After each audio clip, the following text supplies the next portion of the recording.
नमस्कार दोस्तों, स्वागत है आपका आज की वीडियो में। जैसा कि हम लोग चर्चा कर रहे थे क्लास फोर्थ की एनसीईआरटी जो कि ईवीएस है, इसमें हम लोग एक एक चैप्टर करके देख रहे थे। लास्ट वीडियो में हम लोगों ने चैप्टर नंबर 11 तक कवर किया था। इस वीडियो में हम लोग देखेंगे चैप्टर नंबर 12, 13 और 14। एक एक दो, जिन लोगों ने पहले वाली वीडियो नहीं देखी है वो प्लेलिस्ट बनी हुई है, वो वहाँ पे जाके देख सकते हैं। तो चलिए हम लोग आगे की तरफ बढ़ते हैं। अपना जो आगे का चैप्टर है वो चैप्टर नंबर 12 है, जो कि टॉपिक है कैसे कैसे बदले घर। इसमें बताया गया है कि घर अब तक कैसे कैसे बदल चुके हैं। ठीक है, एक चेतन दास थे, ठीक है, वो अपनी कहानी बता रहे हैं इस चैप्टर में। तो जैसा कि आप इमेज में देख सकते हैं, वीडियो में देख सकते हैं कि ये उस टाइम की फ़ोटो दर्शाई गई है जब भारत और पाकिस्तान का बंटवारा हुआ था। ठीक है, यहाँ पे एक चीज़ और देखने लायक है कि जब भारत और पाकिस्तान का बंटवारा नहीं हुआ था तो जो चेतन दास थे वो कहाँ रहते थे। ये देखिए, अब वह जगह पाकिस्तान में है। पहले वो रहते थे हम डेरा गाजी खान में रहते थे, जो कि अब पाकिस्तान में है। कौन रहता था? चेतन दास। उनका नाम यहाँ पे लिखा हुआ है, चेतन दास। ठीक है, चलिए आगे देखते हैं आगे क्या बताया गया। यहाँ पे एक पॉइंट है अध्यापक के लिए, उसको देखते हैं वो क्या कह रहा है। ठीक है, लिखा हुआ, इस पाठ को शुरू करने से पहले बच्चों को अंग्रेजों से भारत की आज़ादी और देश के बंटवारे के इतिहास के बारे में बताया जा सकता है। नक्शे में भारत और पाकिस्तान दिखाएं। जैसा कि इसमें कहा गया है कि बच्चों को अंग्रेजों से या अंग्रेजों के बारे में बताया जा सकता है, उनसे कैसे आज़ादी ली गई, ठीक है, क्या क्या करना पड़ा आज़ादी के लिए, ये सारी चीज़ बच्चों से शेयर की जा सकती है, उनको बताई जा सकती है। ठीक है, और नक्शे में भारत और पाकिस्तान को दिखाएं कि भारत कहाँ से कहाँ तक है और पाकिस्तान कहाँ से कहाँ तक है। साथ ही साथ उनको बताया जाए कि भारत और पाकिस्तान से सटे और कौन कौन से देश या राज्य हैं। ठीक है, चलिए अब आगे देखते हैं। यहाँ पे देखिए एक बहुत ही इम्पोर्टेंट पॉइंट दिखाया गया है और बताया गया है। ये लिखा हुआ है, हम आसपास के घरों में गोबर ले आए। अम्मा ने उसे मिट्टी में मिलाया और ज़मीन पर लिपाई की, बिल्कुल वैसे ही जैसे वे पुराने घर में करती थीं। अम्मा कहती थीं इससे मिट्टी में कीड़ा नहीं लगता। ये सीटेट में बार बार पूछा गया है, रिपीटेड क्वेश्चन है, तो इस चीज़ को ध्यान रखिएगा कि जो गोबर की लिपाई होती है उससे क्या नहीं होता है, उससे कीड़े नहीं लगते और चीज़ें साफ सुथरी दिखती हैं। ठीक है, चलिए अब आगे बढ़ते हैं, आगे क्या है उसको देखते हैं। यहाँ पे एक और पॉइंट है अध्यापक के लिए, उसको समझते हैं। यहाँ पे लिखा है सोहना गांव हरियाणा में है। ठीक है, तो बच्चों को बताएं ये सोहना गांव जो है वो हरियाणा में है। बच्चों को नक्शे में हरियाणा ढूंढने को कहें, उससे बच्चों को दिशा और मैप के बारे में जानकारी मिलेगी। उनका ध्यान इस ओर दिलाया जा सकता है कि सोहना गांव के अधिकतर घर बनाने में आसपास आसानी से मिलने वाली चीज़ें इस्तेमाल हुई हैं। आसपास मिलने वाली इन चीज़ों को और उनके इस्तेमाल पर कक्षा में चर्चा करें। तो उनको बताना चाहिए कि जो वहाँ के घर बने हुए हैं, वहाँ के अगल बगल या आसपास जो सामानें मिलती थीं उससे बनाया गया है। ठीक है, और इस चीज़ पे कक्षा में चर्चा करने के लिए कहा गया है। चलिए अब आगे बढ़ते हैं। चलिए यहाँ पे एक पॉइंट छूट गया था, उसको समझते हैं वो क्या है। यहाँ पे लिखा हुआ है कि लकड़ी को दीमक ना लग जाए इसके लिए नीम और कीकर की लकड़ियाँ इस फ्रेम में बिछा दी। मतलब जो लकड़ी में कीड़े ना लगे या दीमक ना लगे तो किस चीज़ की लकड़ी को यूज किया जाता है? नीम और कीकर की। ये भी क्वेश्चन कई बार पूछा गया। ठीक है, तो इस चीज़ को भी ध्यान में रखिएगा। लिखा हुआ अध्यापक के लिए, बच्चों को बड़े से उनके समय के शौचालय के बारे में जानने के लिए प्रेरित करें। पहले के ज़माने में क्या होता था कि शौचालय तो होते नहीं थे, होते भी थे तो इक्का दुक्का किसी के यहाँ होता था, सबके यहाँ नहीं होता था। तो शौच के लिए लोग बाहर जाते थे, खेतों में जाते थे। ठीक है, तो उनके बारे में बच्चों से चर्चा की जानी चाहिए कि नहीं, अब आपको सेपरेट बना लेना चाहिए इस चीज़ के लिए, ताकि इससे आपका जो पर्यावरण है वो भी शुद्ध रहे और आपको भी किसी चीज़ की परेशानी ना हो। ठीक है, तो यही कहा गया कि बच्चों को शौचालय यूज करने, उनको प्रयोग करने के लिए प्रेरित करें। चलिए अब आगे देखते हैं, आगे क्या है।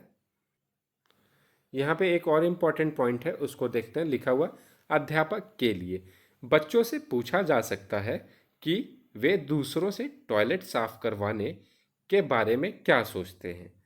क्या वे ऐसी किसी जगह के बारे में जानते हैं जहां आज भी ऐसा होता है।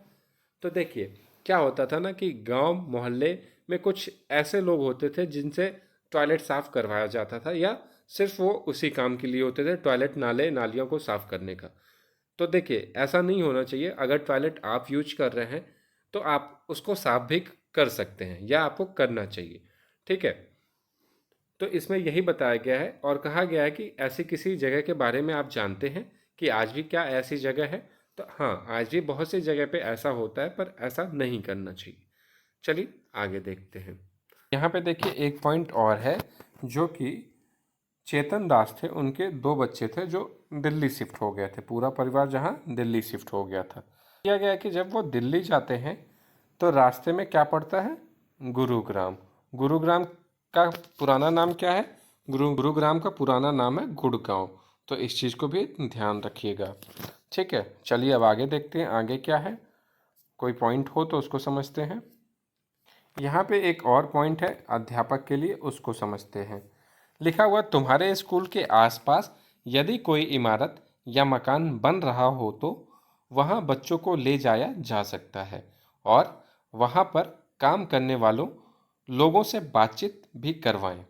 ऐसा इसलिए बोला गया है क्योंकि बच्चों को पता लगेगा, अगर आप वहाँ पे ले जाते हैं तो घर बनने में या मकान बनने में किन किन चीज़ों की ज़रूरत पड़ती है। बच्चे उसको देखेंगे भी और समझेंगे भी, और उन लोगों से बात करवाएंगे, तो उन लोगों से मतलब मज़दूरों से, मिस्त्रियों से, ताकि वो बता सकें इसको बनाने में कितना वक्त, कितना समय, कितनी मेहनत लगती है और उन्हें किन किन परेशानियों से गुजरना पड़ता है।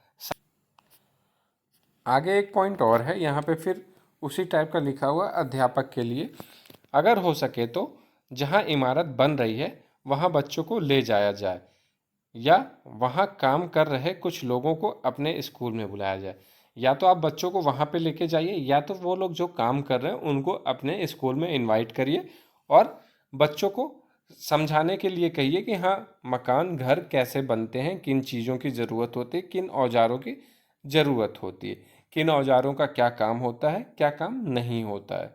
ठीक है, तो ये सारी चीज़ें बताने के लिए कहा गया है। चलिए अब आगे देखते हैं, आगे क्या है। तो ये चैप्टर यहीं पे ख़त्म हुआ है। अब देखते हैं अपना नेक्स्ट चैप्टर। ये रहा अपना नेक्स्ट चैप्टर, जो कि है पाठ 13, पहाड़ों से समुंदर तक। जैसा कि आप वीडियो में इमेज देख सकते हैं कि पहाड़ कहाँ, कि पानी कहाँ से निकल रहा है, तो पहाड़ों से निकल रहा है। पहाड़ों से ही नदियाँ निकलती हैं। ठीक है, और जाके गांव शहरों से मिलती जुलती हैं। जैसा कि आप देख सकते हैं, बिल्डिंग से सटी हुई है। गाँव में, फैक्ट्रियों में तमाम चीज़ें दिखाई गई हैं कि नदी कहाँ कहाँ होके गुजरी हुई है। ठीक है, तो इस चैप्टर में कुछ ज़्यादा इम्पोर्टेंट नहीं है। ठीक है, देखते हैं अगर कोई पॉइंट होता तो उसको समझते हैं। वैसे पानी को वेस्ट करने से हमें बचना चाहिए। ठीक है, और जहाँ तक हो सके कम से कम पानी यूज करना चाहिए। फालतू पानी यूज करने की ज़रूरत नहीं है, या वेस्ट करने की ज़रूरत नहीं है। चलिए देखते हैं क्या चीज़ें दिया गया है। यहाँ पे देखिए एक इम्पॉर्टेंट पॉइंट है। यहाँ पे लिखा हुआ, पानी साफ करने का सबसे अच्छा तरीका है पानी को उबालना। मतलब तरीके तो बहुत से हैं, लेकिन सबसे अच्छा तरीका इसमें ये बताया गया है कि पानी को अगर हम उबाल लेते फिर उसको छान के पीते हैं, तो ये सबसे अच्छा तरीका है पानी को साफ़ करने का। अब तो तरह तरह की चीज़ें हो गई हैं, आरओ हो गए हैं, बहुत से तमाम चीज़ें हैं जिससे पानी को शुद्ध किया जा सकता है, लेकिन ये सबसे आसान तरीका और अच्छा तरीका है। ठीक है, वैसे हमें पानी वेस्ट करने से बचना चाहिए। जितना कम से कम हो सके उतने कम से कम पानी में हमें अपना काम चला लेना चाहिए था। इस चैप्टर में कुछ खास नहीं था, ये चैप्टर यहीं ख़त्म हुआ है। अब देखते हैं अपना नेक्स्ट चैप्टर। जो अपना अगला चैप्टर है वो है पाठ 14, बसवा का खेत। देखिए एक किसान है, हाथ में कुल्हाड़ी या फावड़ा ले रखा है। चलिए इसमें देखते हैं क्या बताया गया है। ठीक है, यहाँ पे लिखा हुआ है, मैं हूँ बसवा, मैं कर्नाटक के बेलवनिका गांव में रहता हूँ। कहाँ? कर्नाटक के बेलवनिका गांव में। ठीक है, जैसा कि यहाँ पे लिखा हुआ है। और बताया गया है कि इनके अप्पा जो हैं किसान है। अप्पा मतलब इनके पापा। ठीक है, महीना कौन सा है? तो जुलाई का महीना है। ठीक, और ये किस चीज़ की खेती कर रहे हैं? तो प्याज की खेती कर रहे हैं। तो एनसीईआरटी कहती है कि जो प्याज उगाने का टाइम है वो जुलाई का महीना होता है। ठीक है, आप अपने मन से क्वेश्चन पे टिक नहीं करेंगे। जो एनसीईआरटी कहेगी सिर्फ उतना ही करना है। हो सकता है जुलाई के पहले भी हो या जुलाई के बाद, लेकिन हमें वही मानना है जो एनसीईआरटी कह रही है। एनसीईआरटी जुलाई कह रही है तो जुलाई ही होगा। ठीक है, और ये क्वेश्चन पूछा गया है कि प्याज की खेती के लिए सबसे अच्छा समय कौन सा होता है? तो जुलाई होता है। चलिए आगे देखते हैं आगे क्या बताया गया है। यहाँ पे एक अध्यापक के लिए पॉइंट है, तो इसको भी समझ लेते हैं। इसमें क्या कहा है? लिखा हुआ इस पाठ में प्याज की फसल का एक उदाहरण मात्र लिया है। अपने इलाके की या आसपास की किसी एक फसल को उगाने में किए गए कार्यों पे चर्चा करवाई जा सकती। मतलब आपके अगल बगल अगर कोई और फसल होती है तो उसको उगाने में क्या क्या चीज़ें लगती हैं, क्या क्या चीज़ें चाहिए होती हैं, उस पर बच्चों से चर्चा करवाई जा सकती है। और बच्चों को नक्शे में कर्नाटक देखने के लिए कहें कि अपने नक्शे में कर्नाटक कहाँ है।